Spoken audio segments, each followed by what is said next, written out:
18 yaşımdayken ilk kez cezaevini görmeye başladım. Yani sen devrimci mi, bölücü, sen şu kitaplarını mesela Kaşgariye, İludul Kumları gibi bazen kitaplar vardı. Zaten kendisi neşriyatta basmış, ondan sonra toplanmış kitaplar. O kitaplarını neden okudun? Bildiklerini neden 3-5 kişi toplanmışken arkadaşlarına söylüyorsun? Amacın ne? Gibi sorularla karşılaşmaya başladık.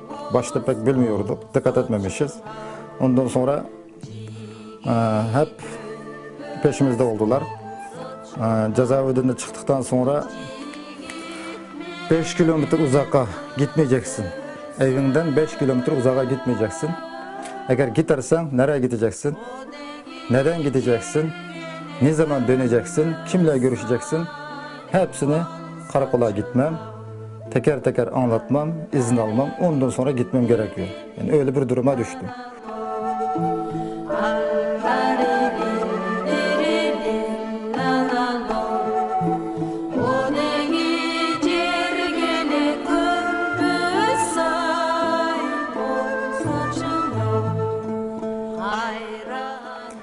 Benim memleketimde Cuma günü halk pazarı oluyor. Benim gibi toplanmış 15-20 kişini ellerimizden kelepçeliyor. 3 tekerlekli motorlarda oturtuyor. Tam Cuma'dan çıkarken o Cuma'dan yanan cemaatin önünden, ondan sonra daha kalabalık pazarlarının önünden geçiriyor, saza ediyor yani. Dolaştırıyor 2-3 saat civarında 15-20 kişinin öyle baskı yapıyor yani.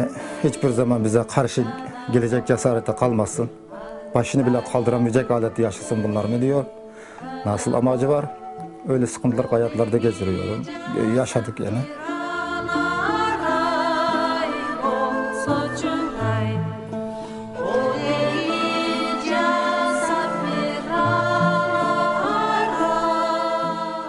Şimdi ben Doğu Türkistan'dan evimden yalnız çıktım. Türkiye'ye de yalnız geldim. 2 tane çocuğum vardı. Büyük oğlumun adı Mutallip, 3 yaşındaydı. İkincisinin adı Merdan. O 88 günlükte henüz. Ben o zaman evden ayrılmış oldum.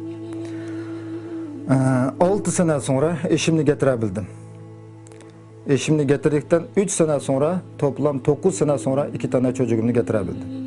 Yani büyük oğlum 3 yaşında, ikincisi 88 günlük kalmışken o küçük olan 9 yaşına, o büyük olan 12 yaşına gelmiş. Şahsen benim memleketimde en az ayda bir kere, ortalama 15 günde bir defa idam cezası yapıyor. Ben onlarca defa gittim. En az bir kişi, en fazla 6 kişini idam ediyor. Yani ortalama bir ayda 4-5 kişini idam etmişse, bir senede benim memleketimde 60-70 kişi idam ediliyor. Bu da büyük bir katliamdır. Çünkü benim memleketim gibi birer 100 tane memleket, ilçe, şehirler var. Hepsi de öyle yapılıyor.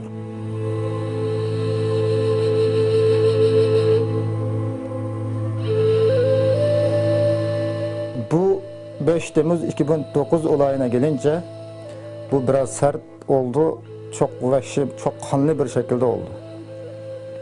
Şimdi ben 13-14 seneden evimdeki kimseyle görüşemedim. Babam da öldü gitti, annem de 29 Ekim 2008 vefat etti.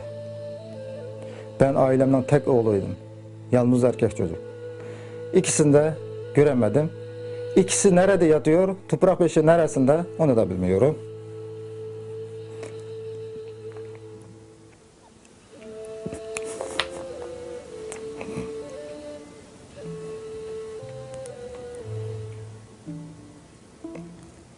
Onlar da beni görmeden gitti. Şimdi ondan önce telefonla görüşüyorduk. Telefonlar hep kontrollü görüşüyorduk. Tek bir kelime aşağı yukarı bir şey konuşamıyorduk. Yani çok dikkatli olmamız gerekiyordu. Çünkü birer kelime bir şeyler söylese, ağzımızdan çıkarsa onun bedelini bizim ailenin, annemden, babamdan alıyor. Şimdi öyle bir durumlarda çok dikkatli olmamız gerekiyordu. En azından telefonla görüşüyorduk.